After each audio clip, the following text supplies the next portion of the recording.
Halo guys, selamat datang kembali di channel ini. Oke baik, yang pertama di video kali ini tentunya saya akan memperkenalkan dulu nama lengkap saya. Nama lengkap saya Lexius Wantus dengan NIM 1803009094. Nah oke teman-teman, pada kesempatan video kali ini saya akan mereview kembali sebuah buku dengan judul Komunikasi Ilmu di Saat Krisis Pandemi COVID-19. Nah teman-teman, untuk tidak perpanjang durasi video, saya akan lanjut mereview dari bab 1. Nah, di sini seperti biasa ya, saya mengambil reviewnya dari hal-hal yang penting saja, yang menurut saya penting ya, atau merangkum seluruh hal-hal yang penting di dalam buku ini. Oke baik teman-teman, yang pertama ini tentang di bab 1 ini tentang di bagian pertama ini tentang mengelola komunikasi sains dan pandemi.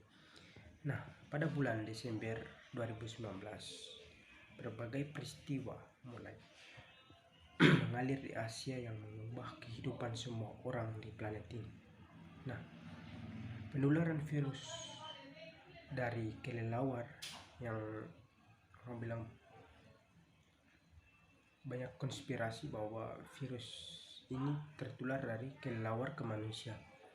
Nah, di saat itu belum banyak dipahami, namun hanya dalam kurun waktu 3 bulan, virus corona yang kemudian dikenal sebagai COVID-19 menjadi perbincangan di ujung lidah semua orang. Nah, seperti yang kita ketahui bahwa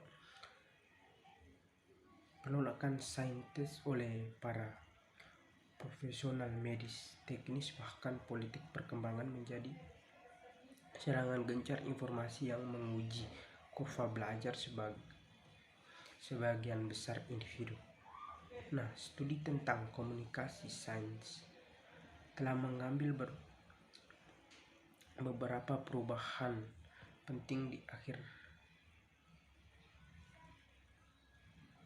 tahun 2020 sampai 2030. Nah, di akhir tahun ini. Nah, penyebaran teori penyakit penularan dalam masyarakat, kemajuan teknologi dan perubahan pada manusia berhubungan telah menawarkan konteks yang kaya untuk menerapkan teori komunikasi. Nah, wabah penyakit COVID-19 ini memainkan peran yang semakin tinggi di tengah masyarakat. Nah, oke teman-teman, untuk bab 2 ini berbicara mengenai memahami komunikasi COVID, teori konspirasi dan berita palsu. Nah, semenjak timbulnya virus corona ini atau COVID-19, banyak berita palsu yang beredar di tengah masyarakat. Teori konspirasi bukanlah hal baru. Nah, ini bukanlah hal baru. Misalnya desas-desus yang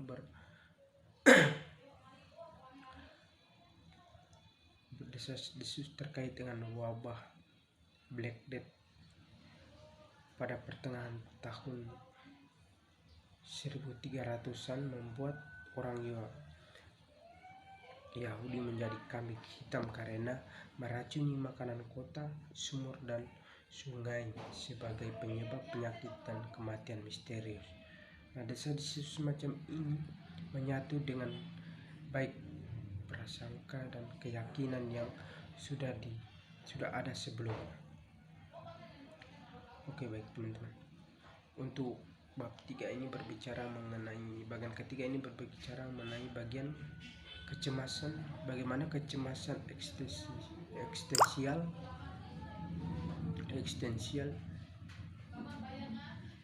membentuk komunikasi dan mengatasi pandemi coronavirus. Nah, bencana seperti gempa bumi, tsunami, angin topan, angin tornado, banjir dan angin kencang telah sering terjadi, seperti halnya krisis buatan manusia lainnya seperti serangan teroris, tumpahan bahan kimia, dan keracunan nuklir.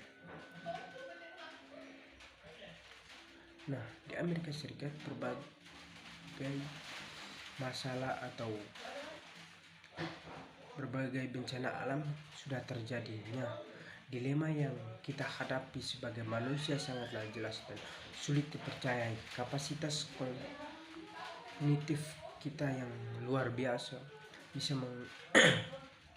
menesakan telah memberi kita kemampuan untuk merenungkan masa lalu secara introspektif, mengalami masa kini dengan segala intensitasnya, dan merenungkan hal yang tak terbatas. Namun saat ini kita belajar tumbuh dan bertahan hidup. Kita hadapkan pada kerapuhan keberadaan kita dan terus-menerus diingatkan akan ketidaksamaan kematian dan ketidakpastian. Nah, kita akan tak terhindarkan.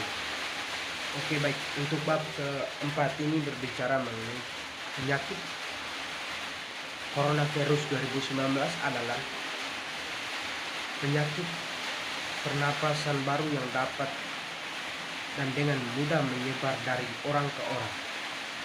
Nah, sekitar 364.000 kematian di Amerika Serikat dikaitkan dengan virus ini antara pertengahan Februari dan awal Januari 2021, dan hampir 1,9 juta kematian di seluruh dunia karena sifatnya baru.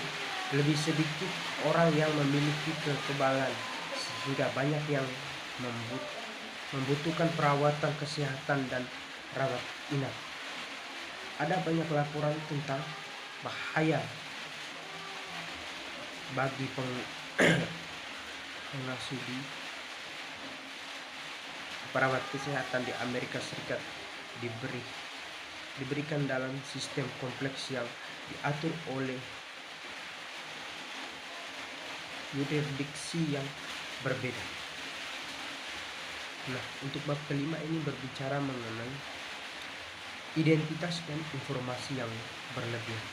Nah, bab ini berusaha memberikan wawasan tentang bagaimana komunikasi terjadi selama masa krisis, khususnya krisis kesehatan, agar kampanye kesehatan masyarakat pada saat krisis dan peningkatan risiko untuk menjangkau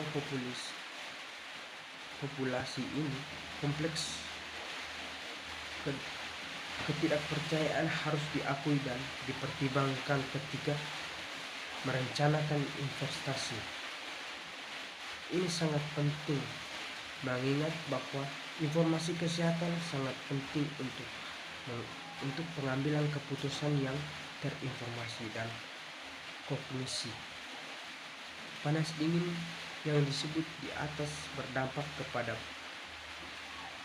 pemrosesan pesan. Selain itu, kesalahan informasi kesehatan telah ditemukan menyebab persepsi yang salah tentang masalah kesehatan yang dapat berdampak kepada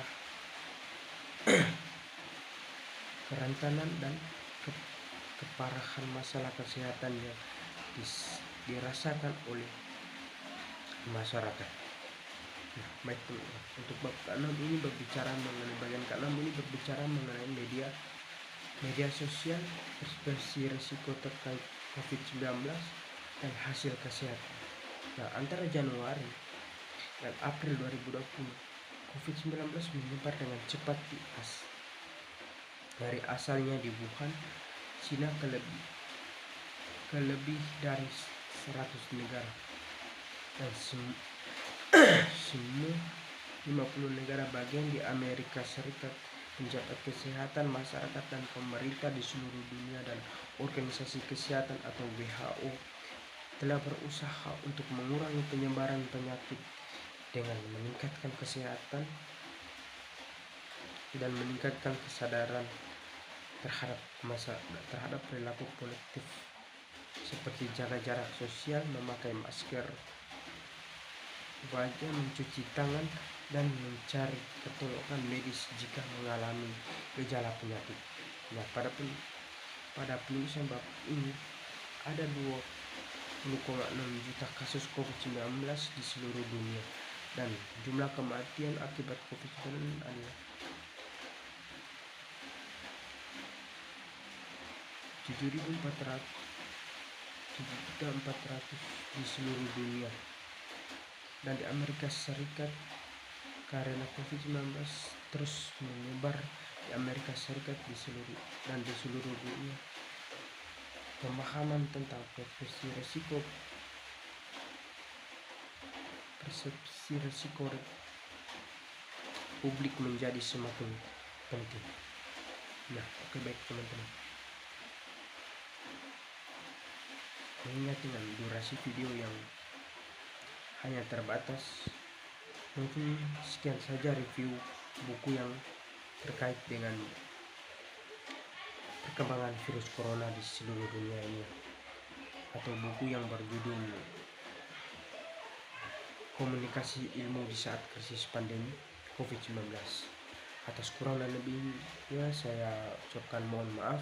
Atas perhatiannya saya ucapkan limpah terima kasih. Oke teman-teman, jangan lupa like dan subscribe ya.